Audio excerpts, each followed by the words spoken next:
The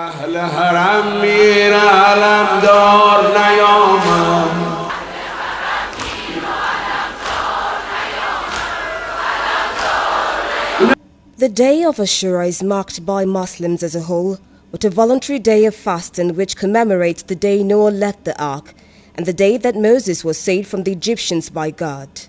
But for Shia Muslims, it is a major religious commemoration of the martyrdom at Karbala of Hussein, a grandson of the Prophet Muhammad. It falls on the 10th of Muharram, the first month of the Islamic lunar calendar.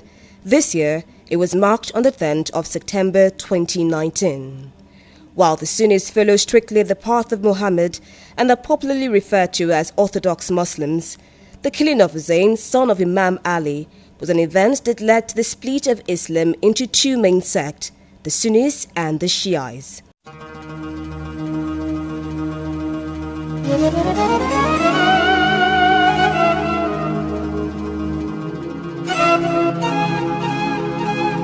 This great split was as a result of Hussein not agreeing to the leadership of Yazid, who succeeded his father, Caliph Muawiyah, a chief opponent of Imam Ali, as a leader of the Islamic community.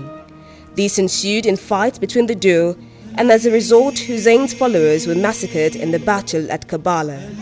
Both Ali's and Hussein's death gave rise to the Shia cult of martyrdom and to the sense of betrayal and struggle against injustice, oppression and tyranny. Today, Shias comprise about 15% of the total worldwide Muslim population.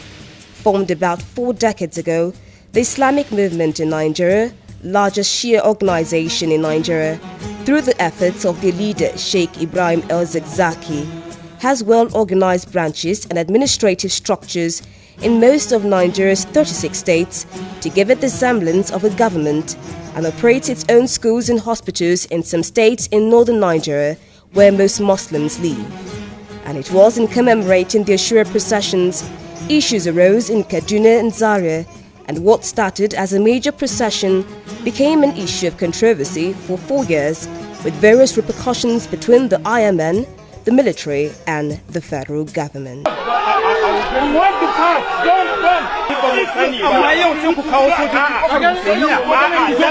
What triggered the violence is disputed, but the Nigerian army released this video showing members of the Shia Islamic Movement of Nigeria, IMN, blocking the convoy of the army chief, General Tukur Buratai.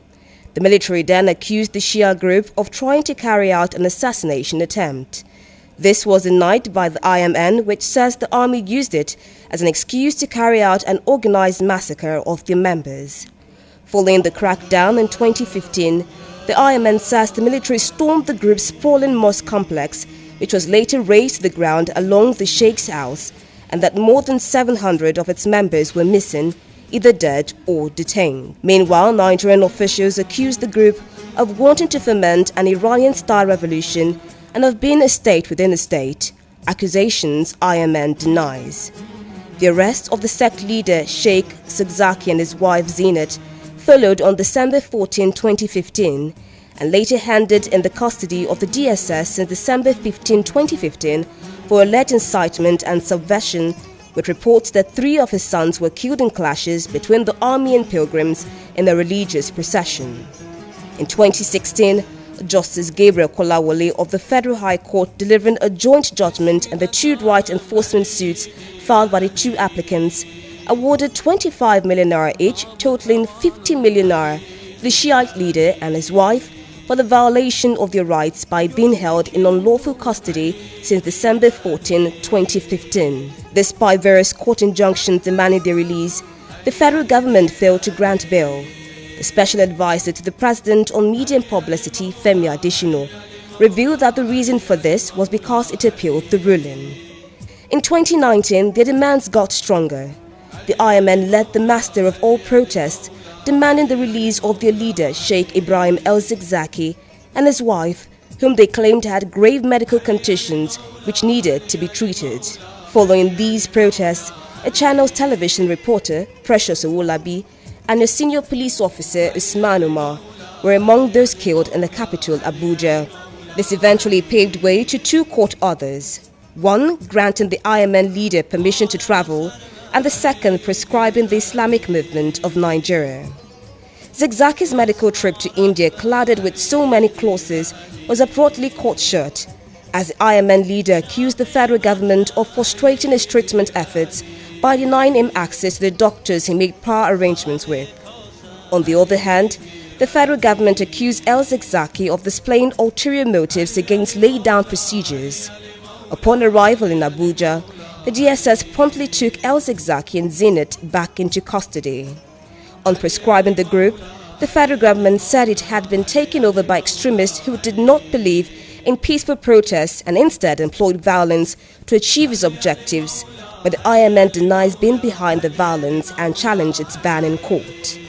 Now a proscribed group and its designation as a terrorist organization, the Inspector General of Police Muhammadu Adamu, September 9th, said that any procession by the proscribed Shiite group amounted to terrorism, but defied all others, members of the Shiite Islamic movement in Nigeria, embarked on its Ashura mourning process in Abuja September 10th. The protest in Kaduna was reportedly violent as IMN claimed 3 people were killed by the police, including a minor, while in Abuja it was termed peaceful. The police has since denied the report. Above all this, these questions come to bear. Is the prescription legal? Very well. Once the court has pronounced on an issue, until that pronouncement is set aside by either a superior court or by that same court, the position stands. As it is now, the Shiite group in Nigeria has been proscribed. And so any gathering by them is illegal. And once you commit an illegality, the government, the armed forces, the police, every security agency is allowed to carry out the function of security. You cannot ban a religious organization in line with our constitution. You can obtain judgment, but will it stand at the end of the day? By the time the issue gets to Supreme Court, I suspect from Court of Appeal it will fail. Don't forget that when the federal government approached the Federal High Court to obtain the order banning the IMN, the Islamic movement in Nigeria, it was done through an ex parte order. But the Federal High Court rule says order granted ex parte only lasts for 14 days. So technically, even though the judge directed that it should be gazetted, but technically it has lapsed. And if you now rely on the government gazette, on the federal government gazette by the Attorney General, it cannot fly, because the Constitution also makes it clear that any secondary legislation, any act of parliament or government directive that runs counter to the provisions of the Nigerian Constitution, will be invalid. Were the actions and claims of the IMN, Army and federal government justified? In fact, it is not a justification, for in any situation. Why would you? Because I am the chief of staff and my movement has been obstructed. So why should it lead to that? So these are some of the issues which bother so many people, and that is why foreign governments are not taking us serious. It's blocking the road, obstructing your movement, a justification for killing 350 people. Will he now allow himself to be taken over? If he's taken over, then the whole security system in Nigeria has been paralyzed.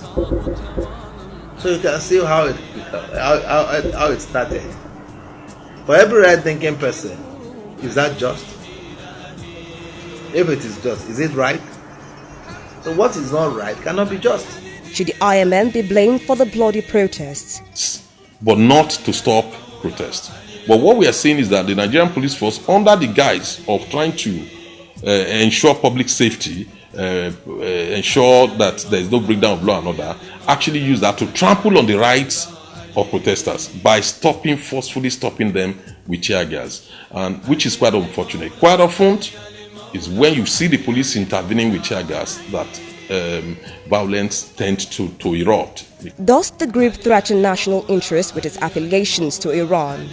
You cannot, even on account of the fact that allegations were made that they probably were receiving backing, financial or otherwise, from Iran, without establishing it in a court of law, you cannot use that as a basis to proscribe any organization in Nigeria. That would be illegal under our constitution. You cannot. A judge has to establish it. You must establish your case in court. I don't think that will be accepted. And the government of the country must stand out there to defend its citizens. More so when there is an undertone of another country hosting her flag in this country. There are many video clips that the man is even making himself a president, where he has his own personal soldiers. He has his own personal security outfit. He has his own personal office as the head of a country in another man's country. However, I don't think it is ideal. Within that context, it's neither here nor there to say Iran is supporting Shiites.